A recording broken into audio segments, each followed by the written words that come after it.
wake up, coughing. Not gently, not slowly. Your chest tightens before your eyes even open. The air in the room is thick, damp, heavy with coal smoke that never truly leaves the walls. It burns your throat before your feet touch the floor. You are 8 years old. Your hands are already cracked from cold water and factory oil. Your fingernails are permanently darkened. Your clothes smell of iron, grease, and smoke no amount of washing can remove. Outside, London is still wrapped in darkness. The sky is a dull gray, barely beginning to separate from night. But the factories are already awake, and so are you. This is not school. This is not childhood. This is work, and it will last 14 hours. In the early 1800s, London was transforming faster than any city in recorded human history. The Industrial Revolution had begun to reshape not only Britain, but the structure of society itself. Steam-powered engines replaced muscle, mechanical looms replaced skilled hands, ironworks glowed day and night. Production accelerated beyond anything the world had seen before. Britain became the workshop of the world. Ships left its ports carrying textiles, machinery, and manufactured goods across oceans. Wealth concentrated in expanding industrial districts. Brick buildings rose higher, chimneys multiplied, smoke thickened. From a distance, it looked like progress. Up close, it looked different. Behind nearly every spinning machine stood a child. Children were small enough to crawl beneath moving gears, nimble enough to fix threads mid-motion, cheap enough to employ, replaceable enough to ignore. They were not hired because they were strong. They were hired because they were expendable. Progress was real. So was the cost. We often remember the Industrial Revolution as a story of innovation and opportunity. And for factory owners, investors, and merchants, it was exactly that. Wealth expanded rapidly. Trade routes intensified. Urban centers modernized. London grew into the financial heart of a global empire. But for working families, especially children, the transformation felt less like opportunity and more like survival inside smoke. London was not collapsing, it was booming, and that boom demanded labor from every available body.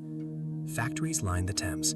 Massive brick structures with narrow windows and tall chimneys dominated the skyline. Coal powered everything. Textile mills, iron foundries, shipyards, printing presses, all fueled by black stone pulled from the earth and burned without pause. The smoke never stopped rising. People flooded into the city from rural villages.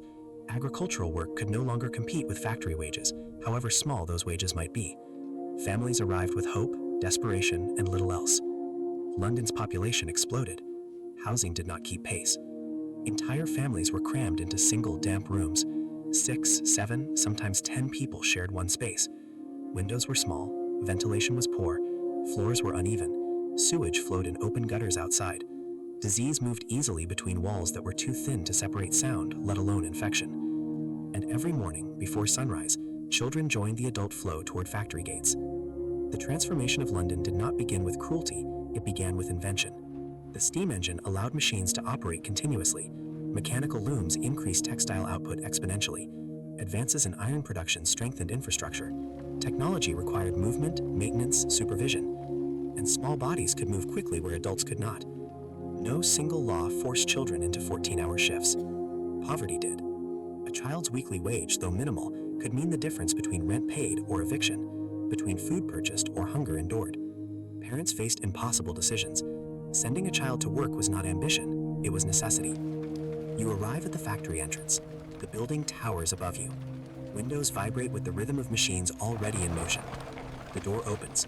Heat escapes in a wave. Inside, the noise is immediate. Metal clashes, steam hisses, belts spin overhead, wooden floors tremble under mechanical rhythm. The air is thick with cotton dust and coal residue.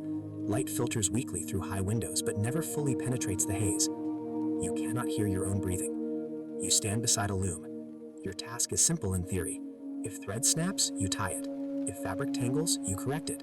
If debris builds beneath the machine, you crawl underneath and clear it. The machine never stops. If you hesitate, production slows.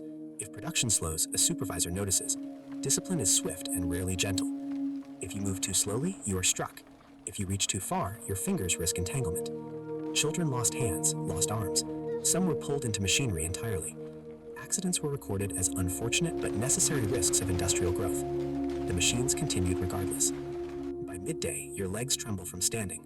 There is no structured lunch break, only a brief pause when shifts rotate. Bread, if available. Water, often unclean. Then back to the rhythm. Cotton fibers float invisibly in the air. You inhale them hour after hour.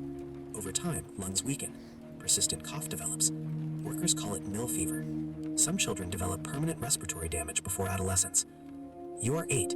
Your body is still growing, but the work does not adjust for age. Hours stretch. Afternoon becomes evening without clear distinction inside the factory walls. Artificial lighting supplements fading daylight. Gas lamps flicker. Shadows lengthen. Time becomes mechanical. Leaving early is not an option. The wage, however small, supports your household. Your income might represent a quarter of your family's earnings. Without it, rent cannot be paid. Coal cannot be purchased. Food cannot be secured. Some in society argue this is necessary. Industrial dominance strengthens Britain. Railways expand across the countryside. Trade routes connect continents. The empire grows. National pride swells. Reformers, however, begin to observe the human toll. Doctors publish reports on factory injuries. Journalists describe overcrowded housing. Writers detail the physical exhaustion of children. Factory owners resist regulation. Restrictions mean reduced productivity. Reduced productivity means reduced profit. Child labor becomes a moral debate. But debates move slower than machines. It will take decades before legislation meaningfully limits working hours for children. For many, relief arrives too late. When the bell rings again, the sky outside is dark. You step into evening air thick with soot. Your ears continue ringing from constant noise. Your shoulders ache. Your hands are raw. You walk home through narrow streets lined with refuse and sewage. Coal smoke settles into hair and skin. The Thames carries industrial waste downstream. Inside your single-room dwelling, your family gathers around one candle. Conversation is minimal. Energy is scarce. Tomorrow will repeat today. There is no structured education, no guaranteed play, no protected innocence. Childhood does not end with ceremony. It fades through repetition. Outside London, rural landscapes change. Agricultural villages shrink as families relocate toward industrial employment. Traditional crafts disappear. Mechanization spreads beyond city limits. The world accelerates. Railways shorten distance, factories multiply. Production scales beyond imagination. The modern era is being constructed in real time. Eventually, reform emerges. Factory acts reduce hours for children. Inspections increase. Compulsory education slowly expands. Awareness grows. But the foundation of industrial wealth has already been established. The global economy, modern urban infrastructure, mass production systems, all trace roots to smoke-filled rooms and relentless machines, and to children who labored before they fully understood the concept of choice. Today, we celebrate innovation, efficiency, technological progress. Industrial growth is often remembered as triumph, but beneath every transformation lies a human narrative. In 1800s London, that narrative belonged to children who woke before sunrise and returned home after dark. Children whose lungs filled with cotton dust, children whose wages supported families, children who carried responsibility beyond their years. History does not exist to assign blame. It exists to reveal complexity. Progress reshapes the world. It builds cities. It expands opportunity. It generates wealth. But it always asks something in return. In early industrial London, what it asked for was time, health, youth, and sometimes the quiet disappearance of childhood. The bell will ring again tomorrow, and somewhere in that gray morning light, another 8-year-old will rise, cough, and walk toward a factory door. Because modernity, like machinery, rarely pauses. And every system we inherit was once powered by hands that were far smaller than we imagined.